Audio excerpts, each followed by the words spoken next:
Oh Père, merci. Merci de nous permettre de naître. Merci Père, parce que c'est toi qui nous enseignes comment être né, comment apprendre à être né. Alors on va parler de quelque chose de particulier sur le mystère de naître. Beaucoup se posent cette question fondamentale. Pourquoi naître? À quoi ça sert de naître? L'essentiel du message est être né de Dieu. Comment vraiment naître de Dieu? Et fondamentalement, on sait très bien que dans les textes des livres saints, on trouve ce mystère dans plusieurs passages. Le comment du pourquoi de naître. Qu'est-ce qu'est ce mystère fondamentalement? Et c'est vrai qu'il est important quand même de se dire vraiment pourquoi je suis né, à quoi je sers, et en fait, le résultat qui fait que ma naissance est quelque chose de fondamental dans lequel je vais trouver ce que l'on appelle la nouvelle naissance. Voyons ce que nous donne la parole de Dieu en ce qui concerne cette nouvelle naissance. Parce qu'on raconte tellement de choses sur la nouvelle naissance qu'il va falloir vraiment voir ce que Dieu nous explique. Comment il explique la nouvelle naissance. Et on va prendre quelque chose qui est très connu dans l'évangile de Jean, au chapitre 3, on va le lire tous ensemble. Voici ce qui est écrit. Donc c'est bien de lire toujours le texte dans son entier, ça permet vraiment de vraiment rentrer en profondeur et de faire sortir la révélation de ce que Dieu nous explique. Parmi les pharisiens, il y avait un homme appelé Nicodème. C'était un chef juif. Il vient trouver Jésus quand il fait nuit. Il lui dit, « Maître, nous le savons, Dieu t'a envoyé pour nous enseigner. Personne ne peut faire les signes étonnants que tu fais si Dieu n'est pas avec lui. » Jésus répond, « Je te le dis, c'est la vérité. Personne ne peut voir le royaume de Dieu s'il ne naît pas de nouveau. » Nicodème dit à Jésus, « Comment est-ce que quelqu'un peut naître quand il est vieux? Est-ce qu'il peut retourner dans le ventre de sa mère et naître une deuxième fois ?» Et déjà, quand on commence vraiment le texte, c'est une question et une réponse qui est tout à fait naturelle. Et moi, le premier, c'est la question, quand on me parle de nouvelle naissance, qu'est-ce que ça veut dire être né de nouveau? Comment, en fait, on peut rentrer fondamentalement et naturellement? C'est une question qui est tout à fait naturelle. Alors, on dit, mais comment tu veux que je rentre encore dans le ventre de ma mère, en fait, pour renaître?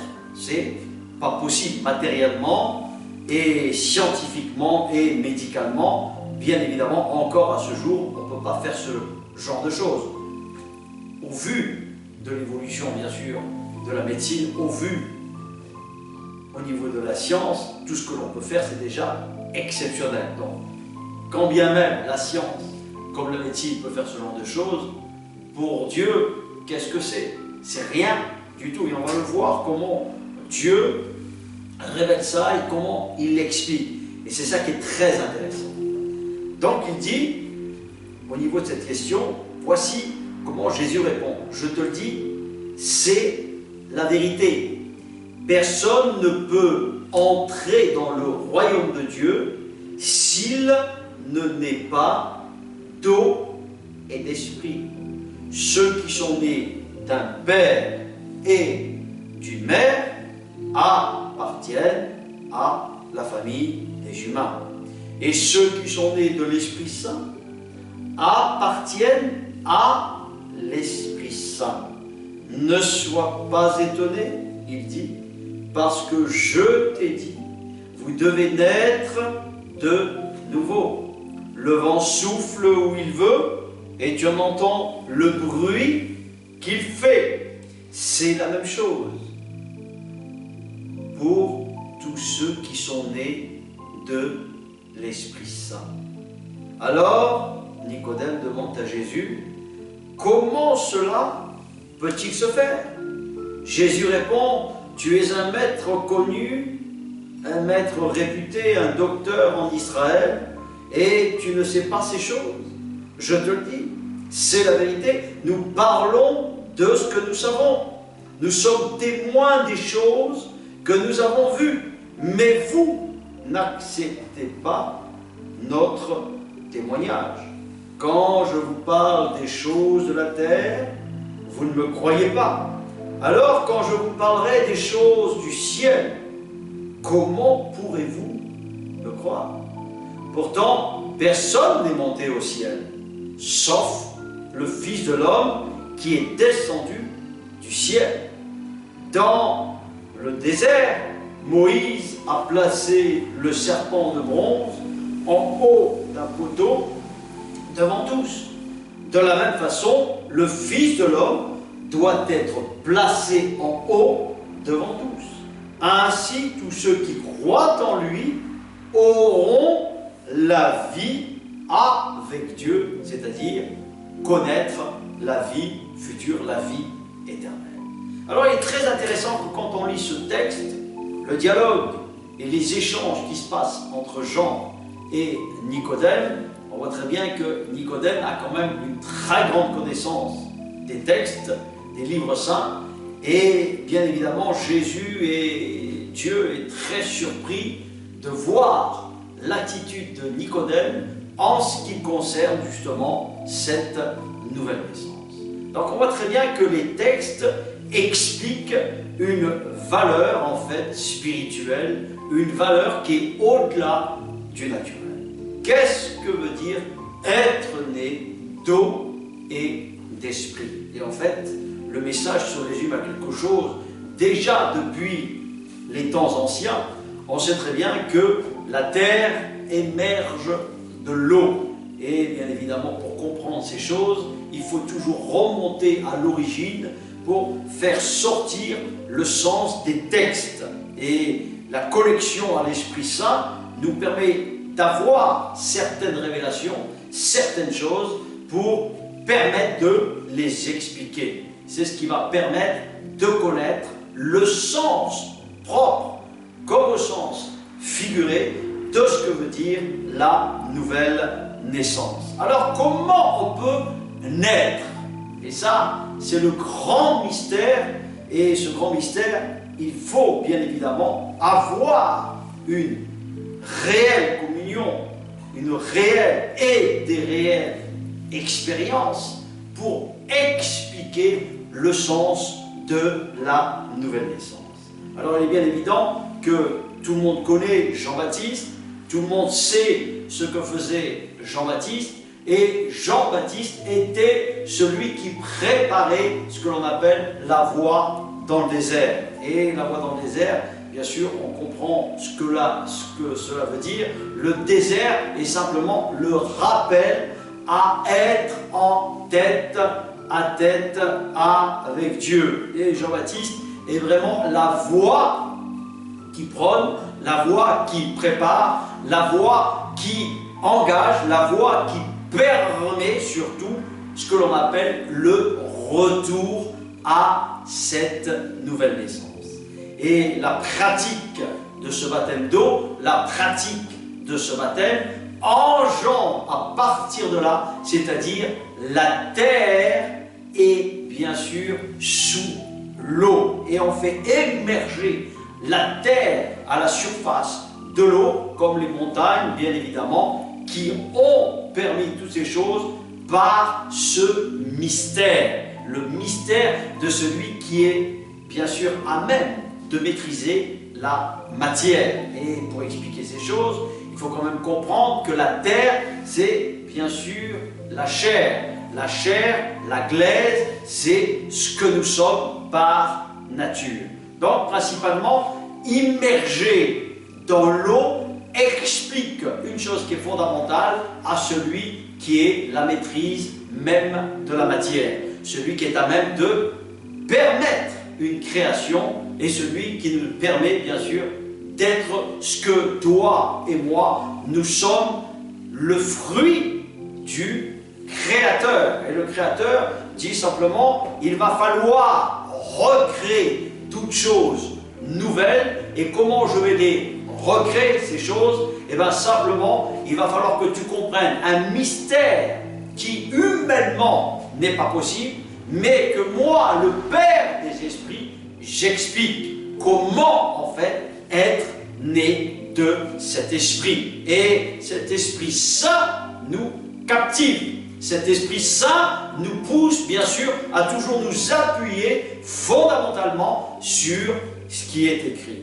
Et la parole fait une chose, elle est vivante et on la rend vivante par ceux qui ont cet esprit. C'est pour cette raison que quand on est même un grand docteur, un grand théologien, cela ne suffit pas. Pour rendre en fait la vie à la parole, c'est l'esprit. Et l'esprit est simplement ce qui fait mouvoir ma capacité de réfléchir, ma capacité de créer, ma capacité de raisonner, ma capacité de penser. Et en fait, Jésus explique et il lui dit bien, tu ne peux pas comprendre ces choses, en fait, tant que, en fait, tu ne reçois pas mon esprit. Et en fait, il explique à travers ce passage où il dit, dans le désert, Moïse a placé le serpent de bronze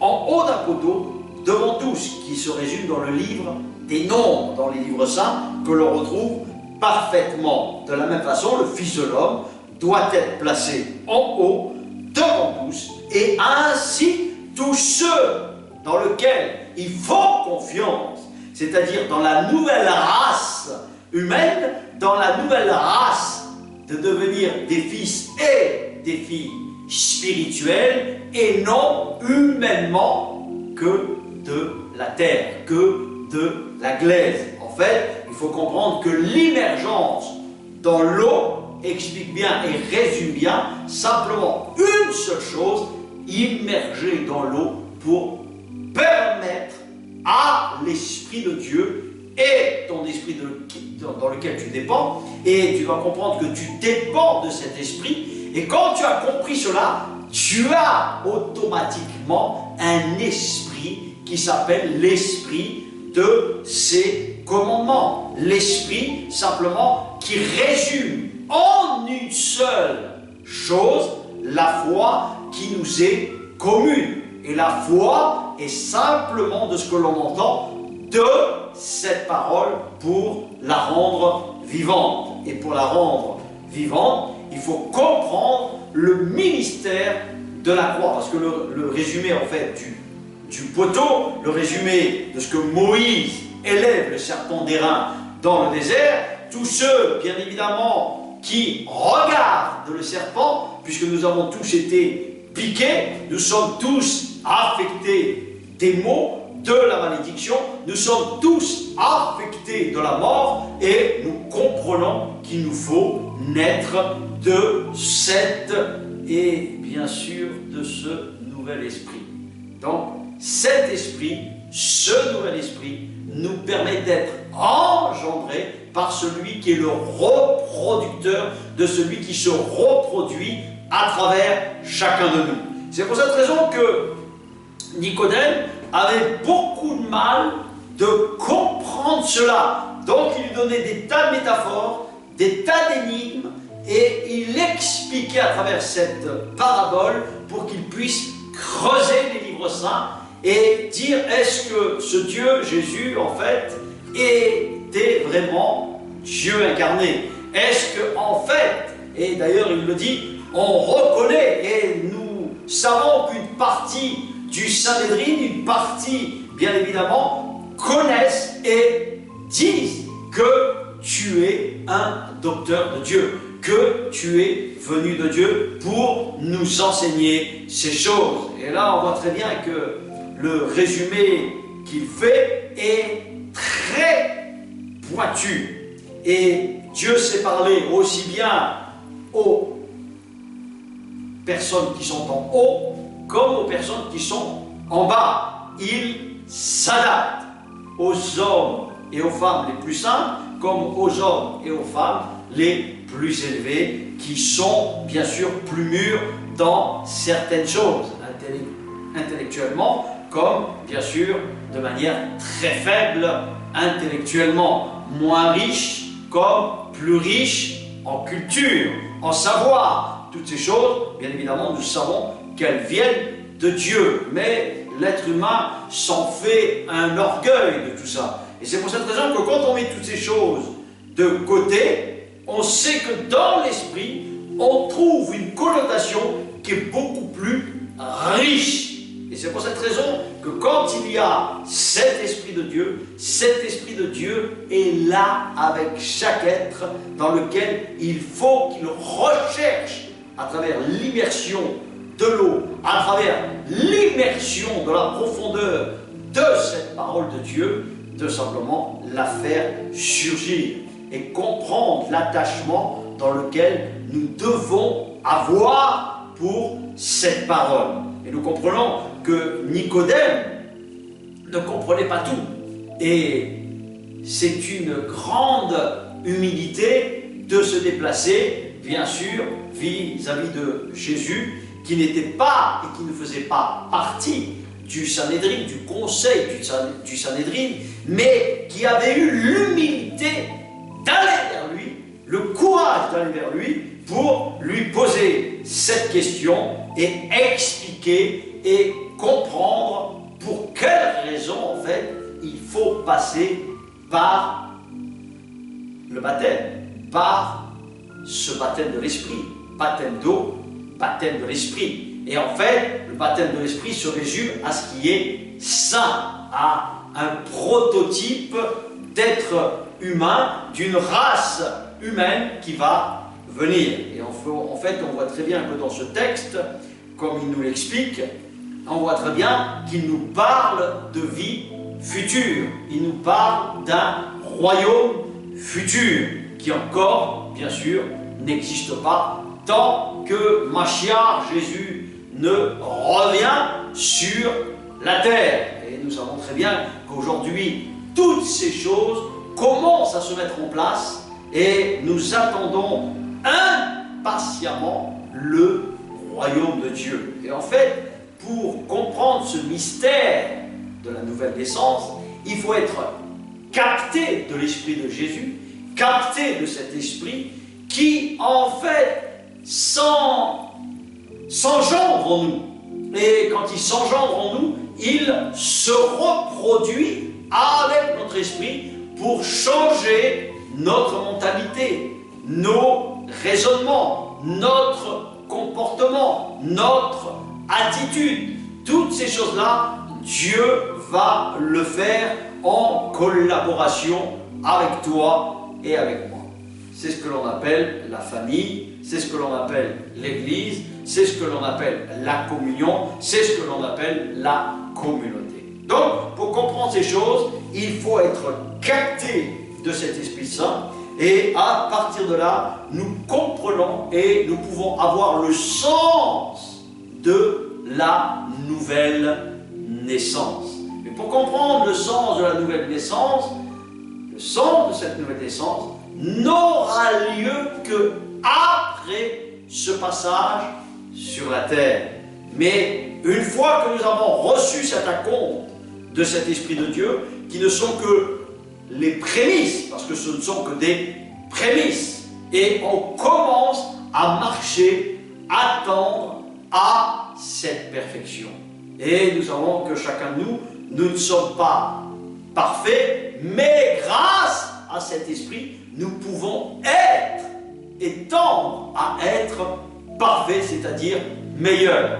Donc, il faut travailler à ce salut qui vient bien évidemment de Dieu, qui vient de Jésus de Nazareth et qui vient essentiellement du juif. Et il faut quand même comprendre que c'est la racine qui porte, qui a été donnée et qui veut dire simplement fils de Dieu. Juif veut dire fils de Dieu, engendré de Dieu, connu de Dieu. C'est pour cette raison qu'il y a comme une prunelle, il n'y a comme simplement un phare, quelque chose qui est posé sur Juifs, sur Israël. C'est vraiment la prunelle des yeux de Dieu. Donc, c'est pour cette raison que Dieu a, pour le moment, permis et permet toutes ces choses aujourd'hui qui nous semblent étranges, comme un voile que l'on n'arrive pas à comprendre, à déchiffrer, que simplement grâce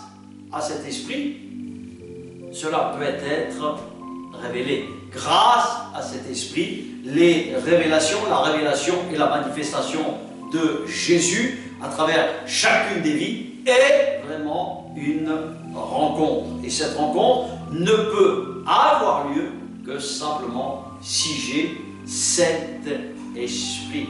Si je commence par le b.a.-ba d'un engagement responsable, d'un engagement conscient de ce baptême d'eau, de ce baptême de l'esprit. Il y a une rencontre entre Dieu et l'homme.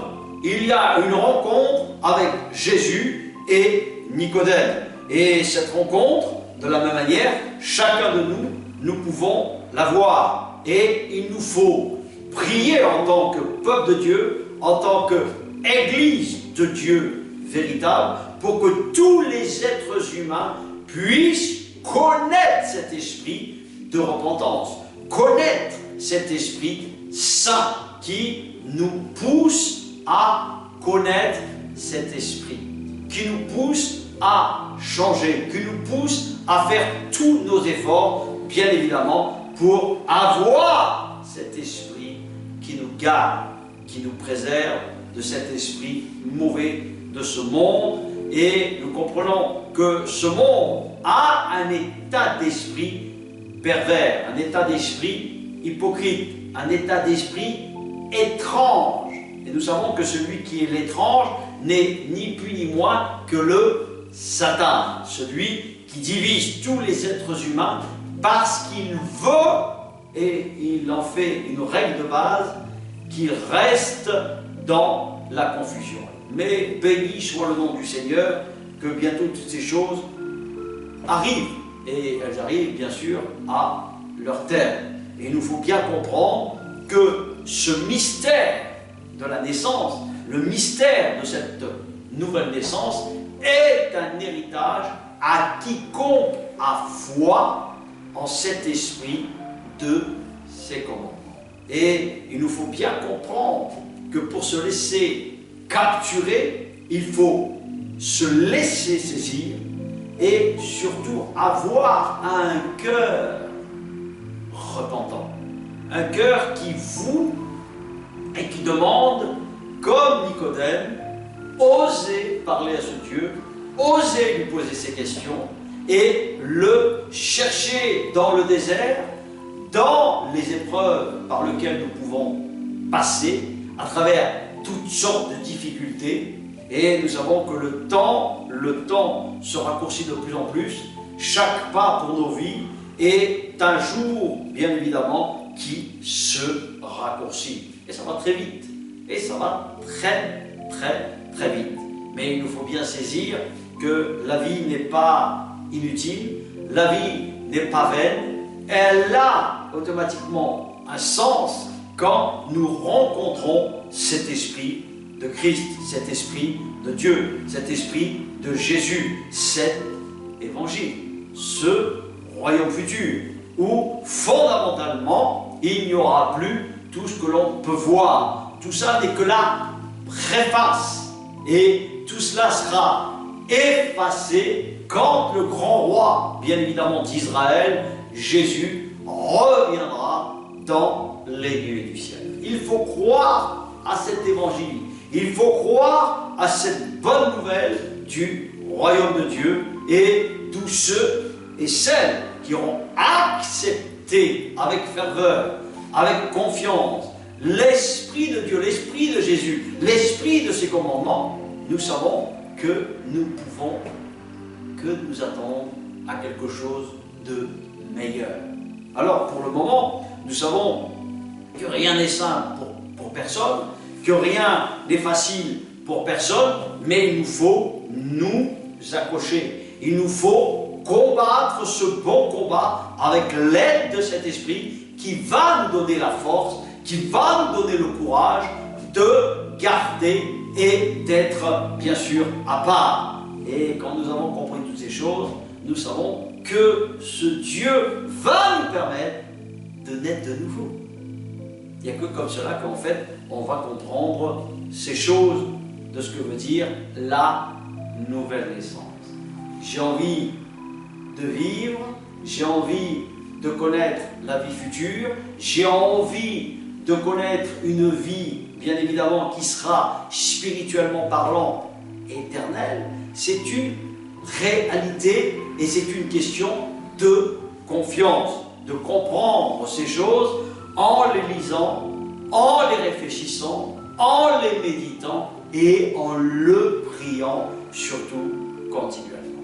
Donc, dans ce message, je voulais faire un bref message très simple pour tous ceux et celles qui veulent comprendre qu'il nous faut bien lire et bien suivre, et bien comprendre que cet esprit, tu peux le recevoir.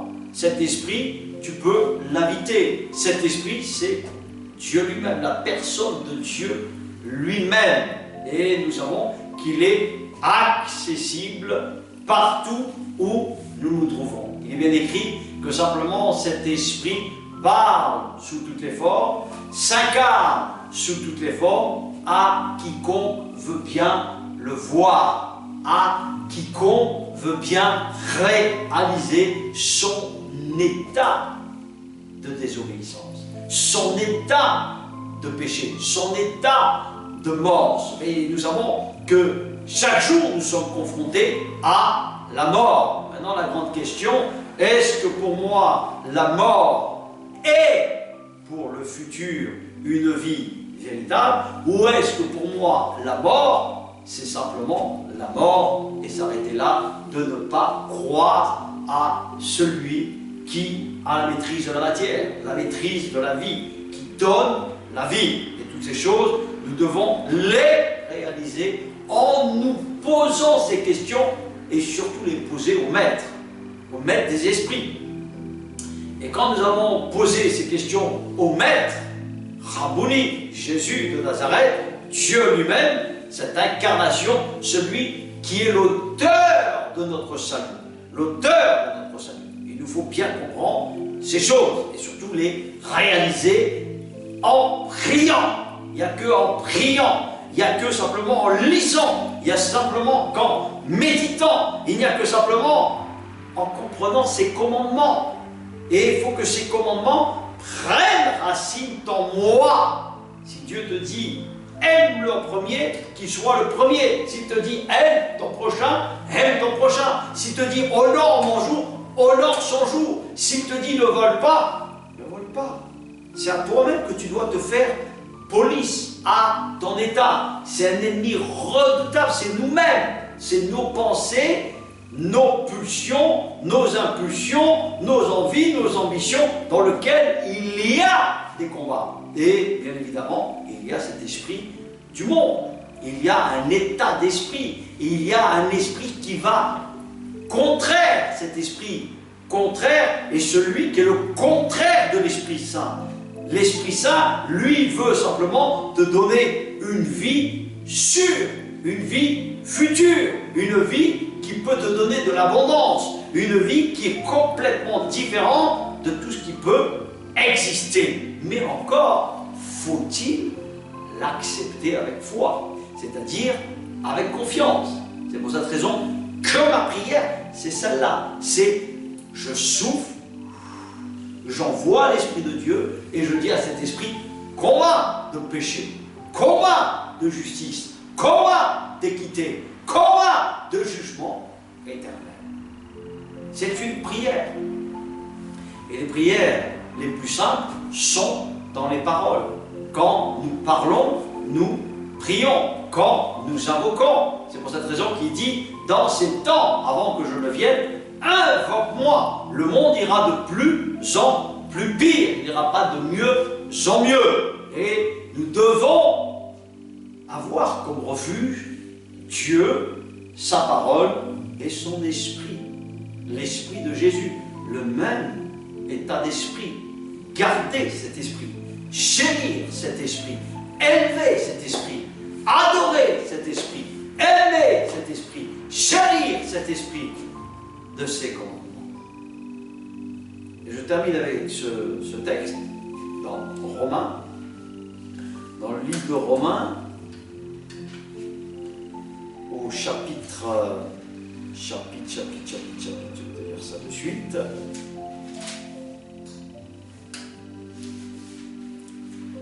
Chapitre 13, au verset 8. Donc, n'ayez aucun contentieux envers personne, sauf l'amour.